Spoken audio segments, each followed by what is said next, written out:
Avatar Meher బాబాకి జై. జై బాబా అండి. మనం గత కొన్ని రోజులుగా 'అవతార్ మెహర్ బాబా ప్రవచనములు' అనే గ్రంథంలో ఒక డిస్కోర్స్ అంటే ప్రేమ గురించి బాబా ఏం చెప్పారనేది మనం తెలుసుకుంటున్నాం.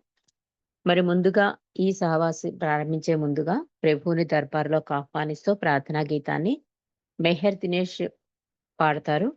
బుక్ రీడింగ్ అనంతరం బాలరాజు గారు హారతికి రెడీగా ఉండాలి. జై బాబా దినేష్. जय बाबा। జై. अवतार मेहर बाबा की जय। नमो मेहर बाबा, अवतार नमो देव देवा। प्रभो नमो मेहर बाबा, अवतार नमो देव देवा।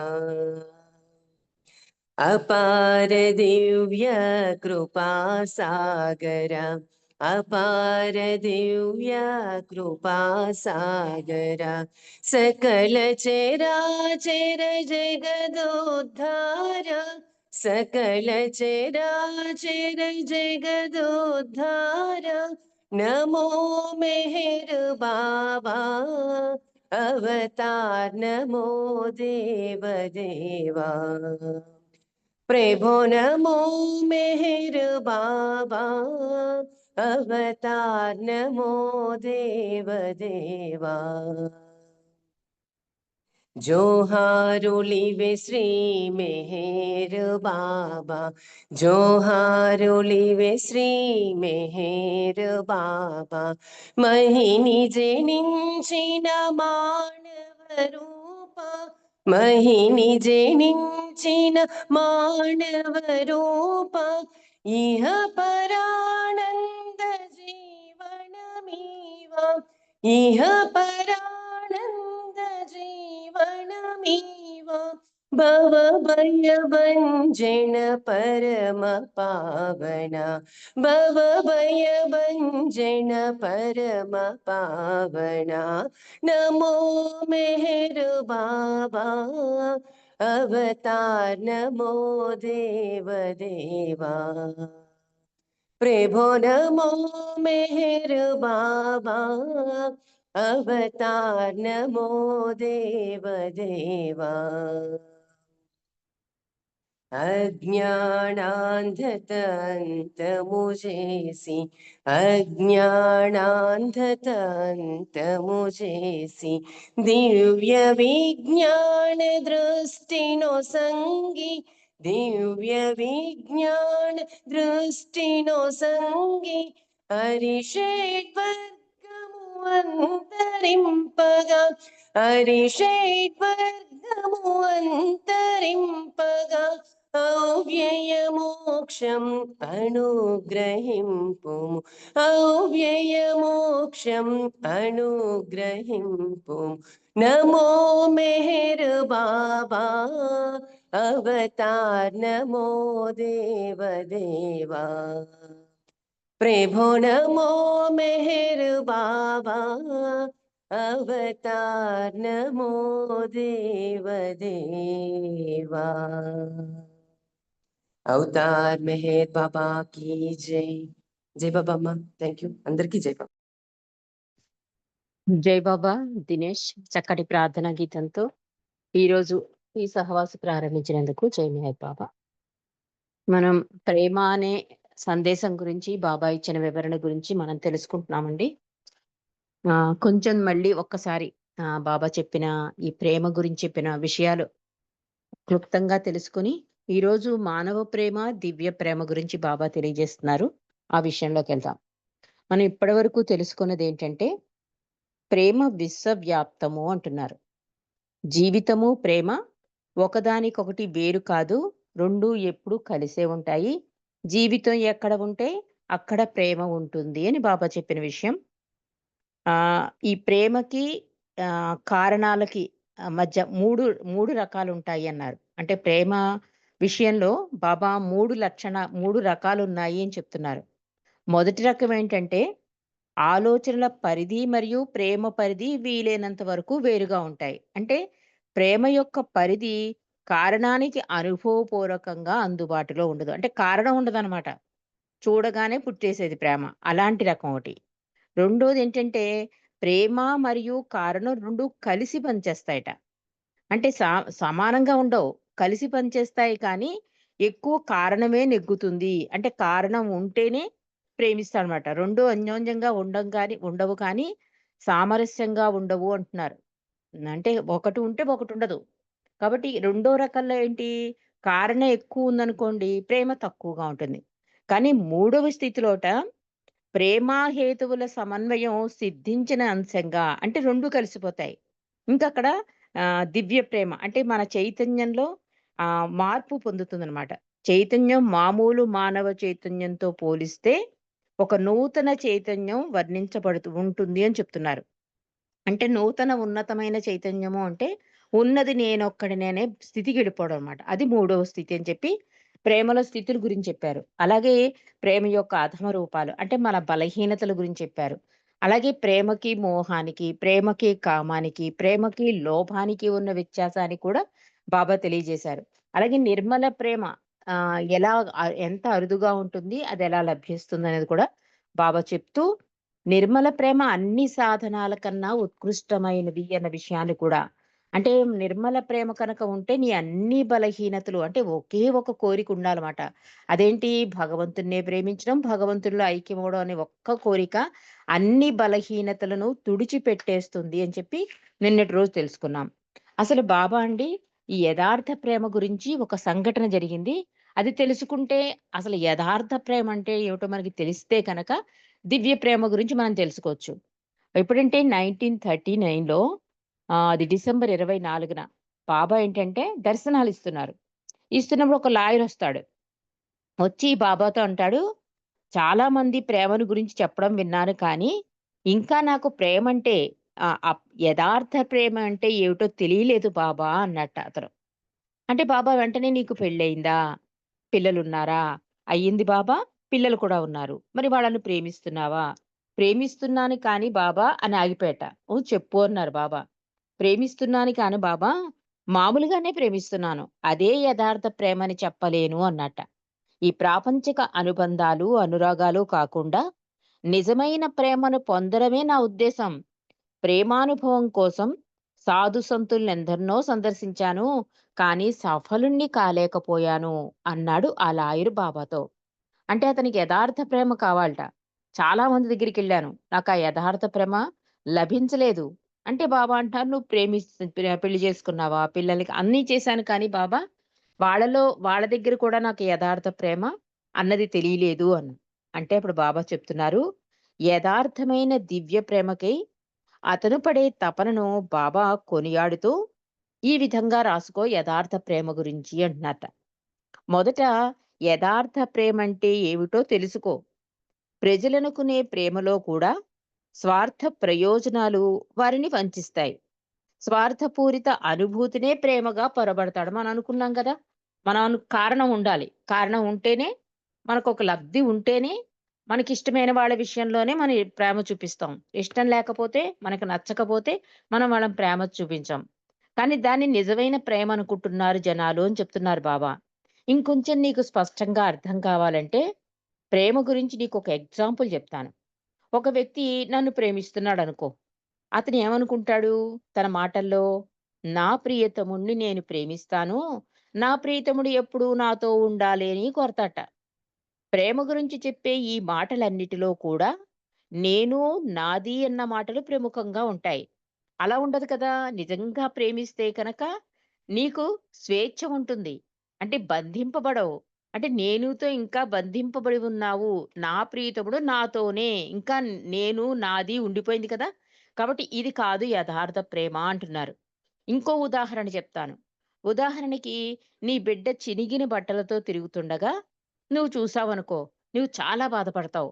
ఆ బిడ్డ కోసం గాఢంగా అనుభూతి చెందుతావు. అయ్యో! నా బిడ్డ ఇలా చినిగిన బట్టలతో తిరుగుతున్నాడని చెప్పి చాలా బాధపడిపోతావు. లోన ఎంతో బాధగా ఉంటుంది. ఆ బిడ్డకు మంచి దుస్తులు వేసి ఆనందంగా ఉంచేందుకు నీ శక్తి మేరకు పాటుపడతావు. అంటే శక్తికి మించి మనం బిడ్డల కోసం చేస్తాం కదా! అది అది ఉంటుంది ప్రేమ. అదే మరొక బిడ్డను వీధిలో అదే పరిస్థితుల్లో చూసావనుకో, నీ బిడ్డ యందు ఆ అనుభూతి అది ఓకే.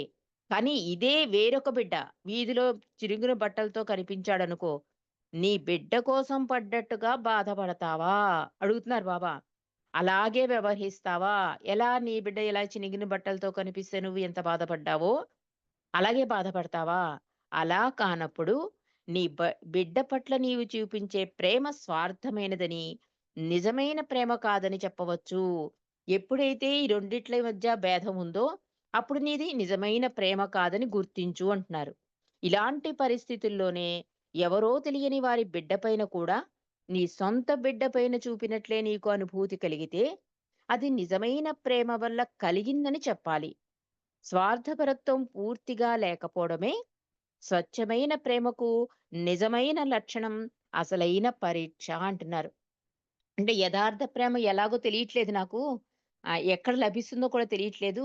అసలు ఆ లక్షణం ఎలా ఉంటుందో కూడా తెలీదు అంటే బాబా వివరించారు 2, 3 ఎగ్జాంపుల్స్ చెప్తూ అంటున్నారు, నిజంగా ఆ ప్రేమ కనుక నీకు తెలియాలి అంటే, ఇలా వేరే బిడ్డను చూసినప్పుడు కూడా నీకు అలాంటి అనుభూతి కలిగితే, అది నిజమైన ప్రేమ.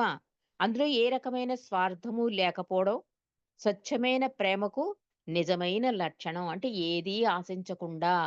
కాబట్టి అప్పుడే నీకు అసలైన ప్రేమ గురించి తెలియాలి అంటే, అప్పుడే పరీక్ష మొదలవుతుంది అని చెప్తున్నారు. కాబట్టి యథార్థమే యథార్థమైన ప్రేమను ఎలా అనుభూతి చెందగలవంటే, బాబా అంటున్నారు, స్వచ్ఛమైన ఈ దివ్య ప్రేమను ఎలా అనుభవించగలవో నేను వివరిస్తాను అంటూ, స్వచ్ఛమైన ప్రేమను ఆ ప్యూర్ లవ్ బలవంతంగా ఇంకొకరికి ఇవ్వలేవు. అలాగే వేరొకరి నుండి బలవంతంగా తీసుకోలేరు. సాధకుడు స్వార్థాన్ని జయించి తనలోని అబద్ధపు నేను లేకుండా అంటే ఈ ఫాల్స్ ఐని లేకుండా చేసుకున్నప్పుడు మాత్రమే స్వచ్ఛమైన యథార్థ ప్రేమను పొందగలడు. దీన్ని సాధించడం కష్టమని చెప్పవచ్చు. ఎందుకంటే ఎంతో కొంత స్వార్థం లేకుండా ఉండదండి. అనుకుంటాం గాని ఏడో భూమిక వరకు ఉంటుంది అని బాబాయే చెప్పారు. కాబట్టి దీన్ని సాధించడం కష్టం. అదే సమయంలో ఈ స్థితిని చేరడం సులువని కూడా చెప్పవచ్చు అంటున్నారు. ఈ 2 పరస్పరం విరుద్ధంగా ఉన్నా 2 నిజమే. కానీ సాధకుడు స్వార్థ రాహిత్యపు స్థితికి చేరడానికి గట్టి నిర్ణయం తీసుకోనంత వరకు ఇది కష్టమే. కానీ సాధించడం కష్టమే.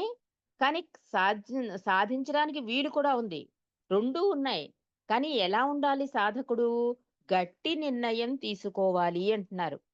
అలా కాకుండా సాధకుడు దృఢచిత్తుడై ఎట్టి పరిస్థితుల్లోనూ ఎలాగైనా తన లక్ష్యాన్ని సాధించాలనే దృఢ నిర్ణయం తీసుకున్నట్లయితే అతని పని సులువుగా నెరవేరుతుంది. ఉదాహరణకు నీకిష్టమైన పాత కోటు ఒకటి నీ దగ్గర ఉంది అనుకుందాం. ఎంత వివరంగా బాబా అతనికి చెప్తున్నారో చూడండి. దాన్ని వదులుకోలేకపోతున్నావు. గట్టిగా నిర్ణయం తీసుకుని ఒక రోజున ధైర్యంగా ఒంటి నుండి ఊడదీసి విసిరివేసినంత వరకు దాన్ని వదలలేవు. అంటే ఇంక గట్టి నిర్ణయం తీసుకోవాలి. నీ దగ్గర ఉన్నంత సేపు అది ఇంకా అలా పీకుతూ ఉంటుంది. అలా కాకుండా ఈ నువ్వు నీకిష్టమైన కోట్ ఉంది కదా! దాన్ని దూరంగా విసిరేస్తే అప్పుడు అలాంటి గట్టి నిర్ణయంతోనే నీ పని సులువవుతుంది. లేకపోతే అది కష్టమవుతుంది. అంటే విసిరెయ్యాలనమాట. అందుకే బాబా మండలి సంస్కారాలు ఎలా తీసేవారండి? అందులో మళ్ళీ విత్తనం కాదా! ఆ మొలక మళ్ళీ లేవకుండా సమూలంగా సంస్కార ప్రక్షాళన చేసేసేవారు.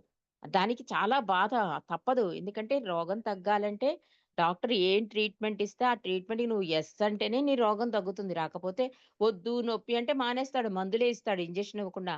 కానీ కొన్ని రోజుల్లో తగ్గవలసిన రోగం కొన్నేళ్ల పాటు నువ్వు అనుభవించవలసి ఉంటుంది. అలాగే నువ్వు తీసుకునే నిర్ణయం ఏమవుతుంది? ఈ గట్టి నిర్ణయం నీకు ఆ గమ్యాన్ని చేర్చడానికి అవకాశం కలుగుతుంది. అంటే ఒకే ఒక కోరిక ఉండాలి. భగవంతుడినే ప్రేమించాలి. భగవంతుడిలో ఐక్యమవ్వాలి. ఈ ఒక్క కోరిక ఏమవుతుంది? అన్ని కోరికలను, అన్ని బలహీనతలను సమూలంగా నాశనం చేస్తుంది. వాటంతట అవే రాలిపోతాయి. నేచురల్ ఎగ్జిట్ అవుతాయి అని కూడా బాబా చెప్పారు.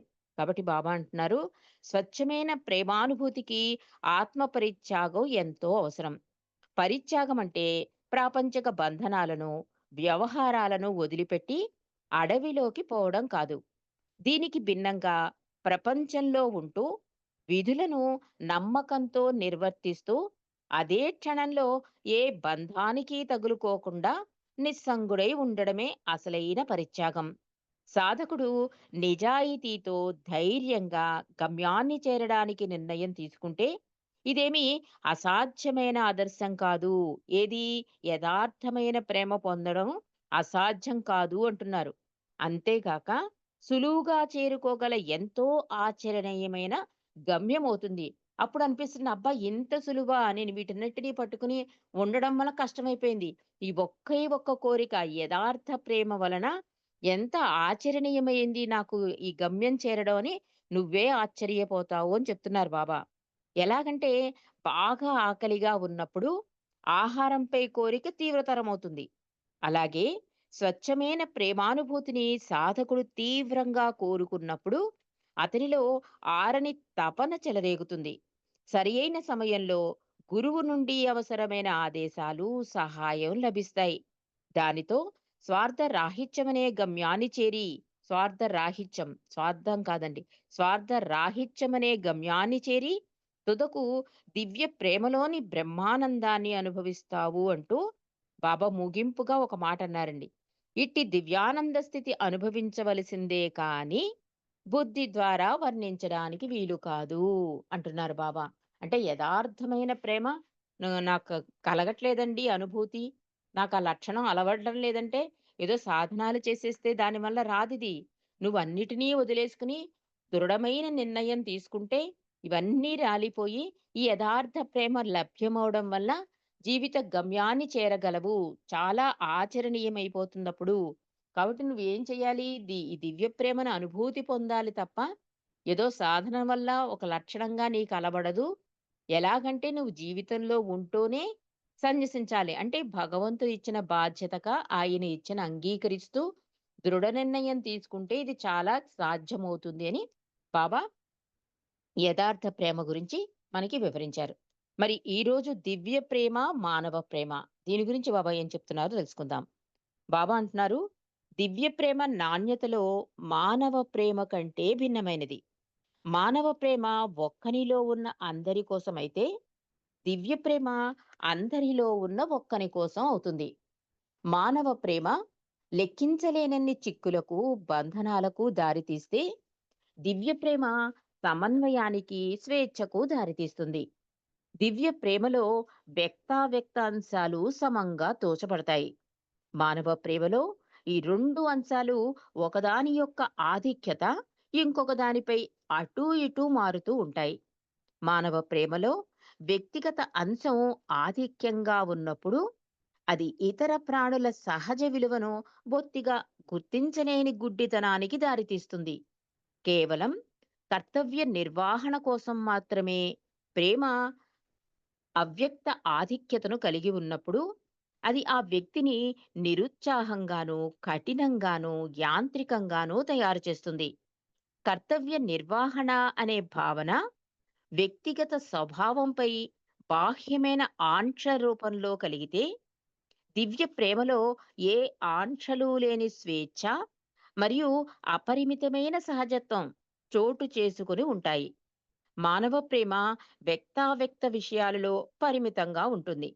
కానీ దివ్య ప్రేమ ఈ రెండింటినీ మేళవించుకుని దాని ఉనికిలో మరియు వ్యక్తీకరణలో అనంతంగా ఉంటుంది అంటున్నారు బాబా. దీనికి కొంచెం సరళంగా మనం తెలుసుకుందామండి. అంటే ఈ రెండు ఒకలాగే కనిపిస్తాయట. మానవ ప్రేమ, దివ్య ప్రేమ కూడా రెండు ఒకలా కనిపించినా నాణ్యతలో తేడా ఉంది అంటున్నారు బాబా. అంటే ఈ ఈ సృష్టిలో ఉన్నది ఒక్కడే భగవంతుడు. ఆ ఒకే ఒక భగవంతుడు అన్ని రూపాలలోనూ ఉన్నాడు. రాయి నుంచి మానవుడి వరకు అన్ని రూపాలలో ఆయనే దాగి ఉన్నాడు. కానీ మానవునిలో ప్రేమ ఏమవుతుంది? భిన్నత్వం ఉంటుందండి. అంటే కొందరినే ప్రేమిస్తుంది, కొందరిలోనే భగవంతుని చూస్తాడు, కొందరినే ఇష్టపడతాడు. ఇలా భిన్నత్వం ఉంటుంది. చూడ్డానికి మనం అబ్బాయి ఎంత బాగా ప్రేమిస్తున్నాడండి అంటాం. కానీ భగవంతుని ప్రేమించడంలో, మానవుణ్ణి ప్రేమించడంలో నాణ్యత తేడా ఉంటుంది అంటున్నారు. అంటే కొందరిని ప్రేమించడం, కొందరిని మ మ ఇ ఇష్టపడకపోవడం ఇది భిన్నత్వం కదా! ఇది ఏకత్వంలో ఉండదు అంటున్నారు. కానీ దివ్య ప్రేమ అంటే ఇంతమందిలో ఉన్న ఏకైకుడినే, ఆ భగవంతుడినే ప్రేమించడం. అంటే అందరిలో అంతటా భగవంతుని చూస్తాడు కనుక ఇంక ఏకత్వమే కదా! మానవ ప్రేమ అయితే అలా కుదరదు. కొందరిలోనే చూస్తాడు, కొంతమందిలోనే ప్రేమిస్తాడు. కానీ ఎప్పుడైతే దివ్య ప్రేమ కనుక లభిస్తుందో సాధకుడికి, అప్పుడు అందరిలో ఉన్న భగవంతుడు, ఆ ఏకైక భగవంతుని ప్రేమిస్తాడు అని చెప్తున్నారు. ఇంతమంది కనిపించరప్పుడు. అన్నిటిలోనూ భగవంతుడినే చూస్తాడు. అంటే భక్త ప్రహ్లాదలాగనమాట. భగవంతుడిని ఆయనడుగుతాడు. నేను నీకు దాసుడిని అంటే, "తండ్రి నువ్వు దాసుడివేంటి" అంటే, "నా ప్రేమికుల ప్రేమకు నాకు బాబా గుర్తుకొచ్చారండి." మొన్న ఈ యానిమేషన్ మూవీ చూసినప్పుడు అన్నీ బాబా చెప్పిన విషయాలే. అతను అడుగుతాడనమాట, "నాకు అద్భుతమైన నీ సాన్నిధ్యం ఇయ్యి తండ్రి" అంటే, అప్పుడు "అంతటా అన్నిటా నన్నే చూస్తావు" అంటే, రాయిలోను, ఆకులోను అన్నిట్లోనూ ఇంక విష్ణుమూర్తినే చూస్తూ ఉంటాడు ప్రహ్లాదుడు. అలా బాబా ఏం చెప్తున్నారంటే, అన్నిటిలో ఉన్న ఏకైకుడిని, ఆ భగవంతుని ప్రేమించే స్థాయికి చేరుస్తుంది దివ్య ప్రేమ అంటున్నారు.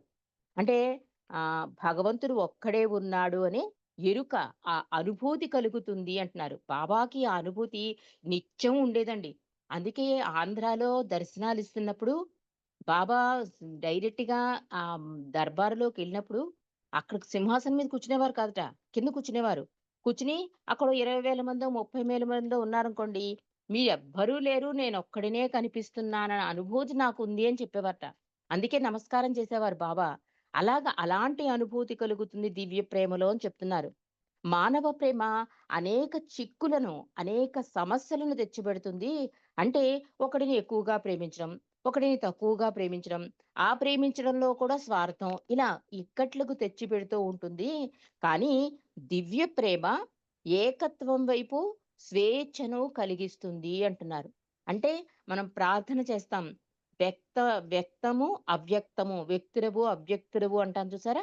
అలాగా రూపం ఉన్నా కూడా, రూపం లేకపోయినా కూడా ఆయన్ని ప్రేమించడం అన్నమాట. దివ్య ప్రేమలో వ్యక్తము, అవ్యక్తము కూడా సమతూకమై ఉంటాయి అంటున్నారు. కానీ మానవ ప్రేమలో ఈ 2 తక్కువగా, ఎక్కువగా ఉంటాయి.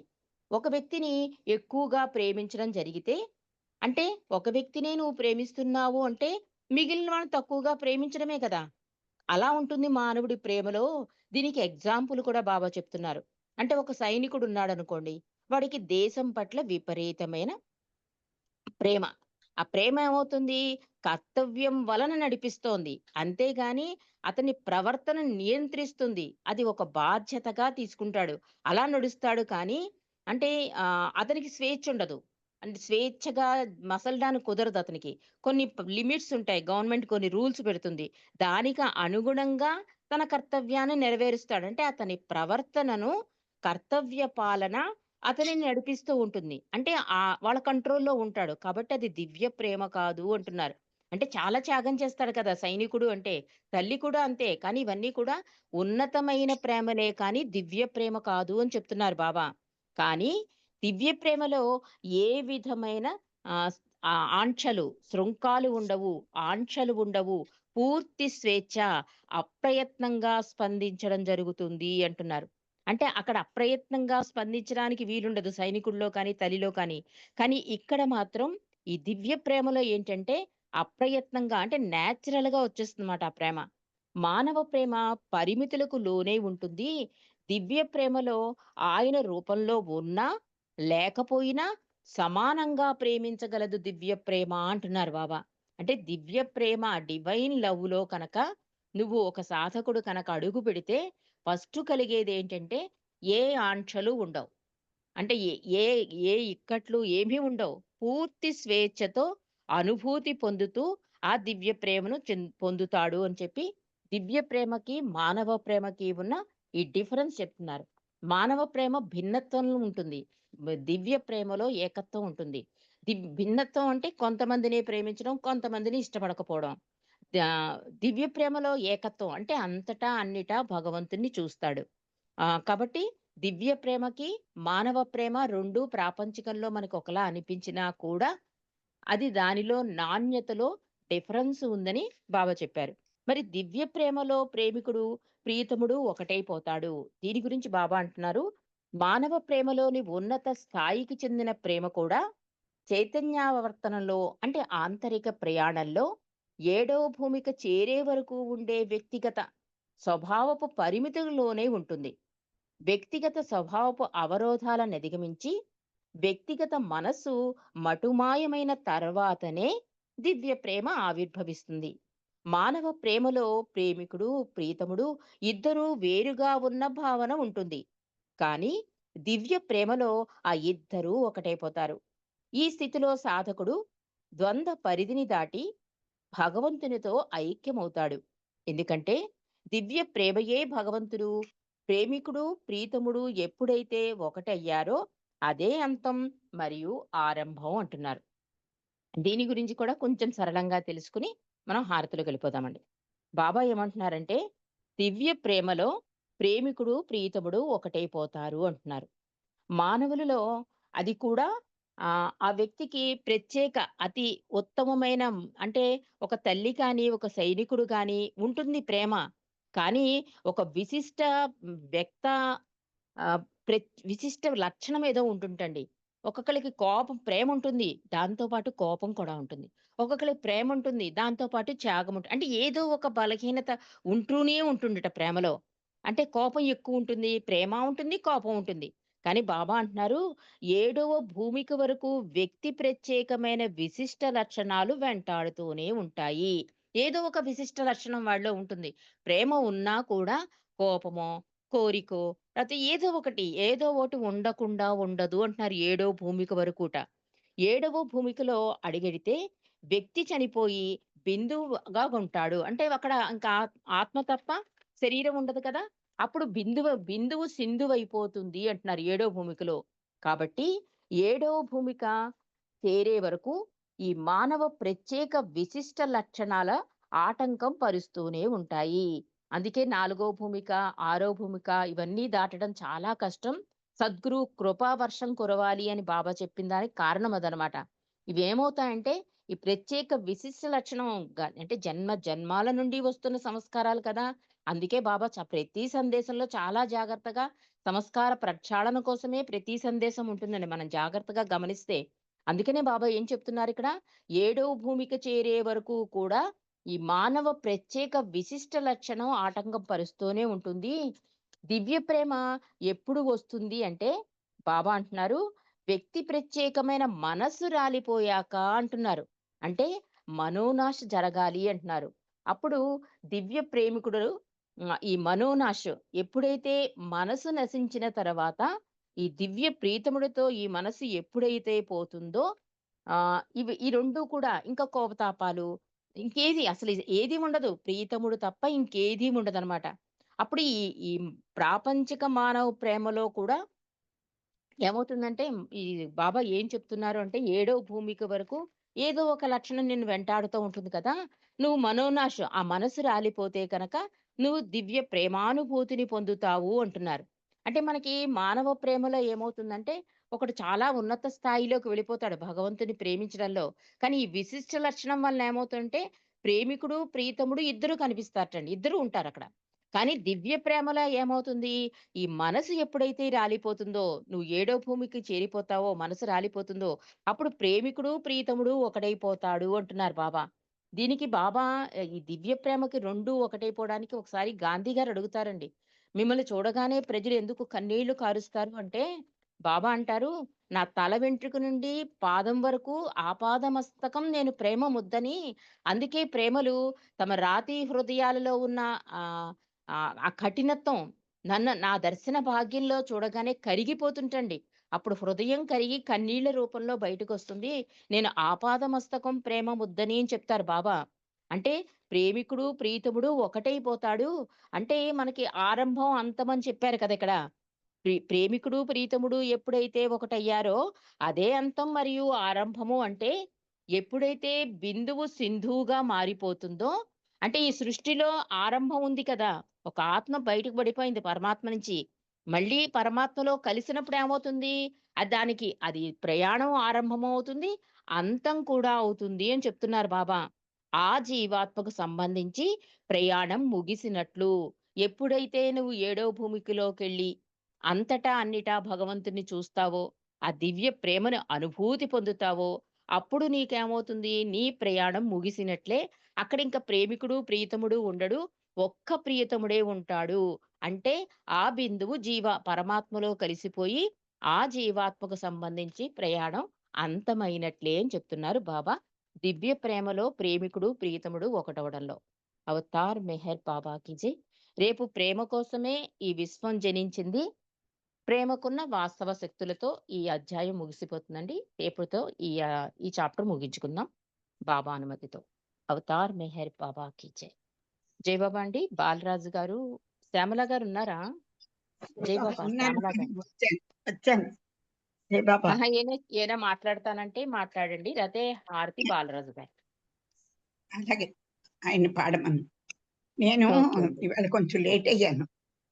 అవునా? అందుకు నాకు ఓకే. సబ్జెక్టు మళ్ళీ రికార్డ్ అయ్యి ఉంటది కదా, అది వింటాను. జై సరేనండి. బాబా. జై బాబా. నేను పంపిస్తానండి పర్సనల్‌గా రాతే మీకు. ఓకేనా? ఓకే తల్లి. థ్యాంక్ యూ అర్ధనారీశ్వరిగా నేను అమ్మా. పంపిస్తాను. జై బాబా అండి. Thank you. జై బాబా. జై బాబా. బాలరాజు గారు ప్రభువుకి హారతి ఇచ్చేయండి. జై బాబా. अवतार मेहर बाबा की जय। हुआ लहरी से जिसकी सृष्टि का निर्माण, उसकी दैवी अनंतता का कैसे हो हनुमान। आदि सचेतन शांति निकेतन, नमो ब्रह्मा आवो, मेहरु प्रभु आरती अपनाओ। मेहरु प्रभु आरती अपनाओ। प्रेम दीपमय इह जलाऊं, निमुड़ अंधेरा मिटता पाऊं। अपना सब कुछ तुम्हें चढ़ाऊं, अपना सब कुछ तुम्हें चढ़ाऊं। तुम मुझको सरसाओ, मेहरु प्रभु आरती अपनाओ। मेहरु प्रभु आरती अपनाओ। जीवन की हर सांस हमारी, जीवन की हर सांस हमारी बन जाए प्रभु गति तुम्हारी। हे करुणा कर लीलाधारी, हे करुणा कर लीलाधारी, तुम करुणा बरसाओ। मेहरु प्रभु आरती अपनाओ। मेहरु प्रभु आरती अपनाओ। आदि सचेतन शांति निकेतन, आदि सचेतन शांति निकेतन, नमो ब्रह्माओ। मेहरु प्रभु आरती अपनाओ। मेहरु प्रभु आरती अपनाओ। अवतार मेहर बाबा की जय। अवतार मेहर बाबा की जय। अवतार मेहर बाबा की जय। अवतार मेहर बाबा की जय। अवतार मेहर बाबा की जय। अवतार मेहर बाबा की जय। प्रियतम मेहर प्रभु की जय। जय बाबा। జై బాబా అండి. అందరికీ జై బాబా. जय बाबा अंडी, जय बाबा अंदर की जय बाबा। अवतार జై मेहर बाबा की जय। జై బాబా అండి. అందరికీ జై మెహర్ బాబా. అందరికీ జై బాబా. సతీతానంద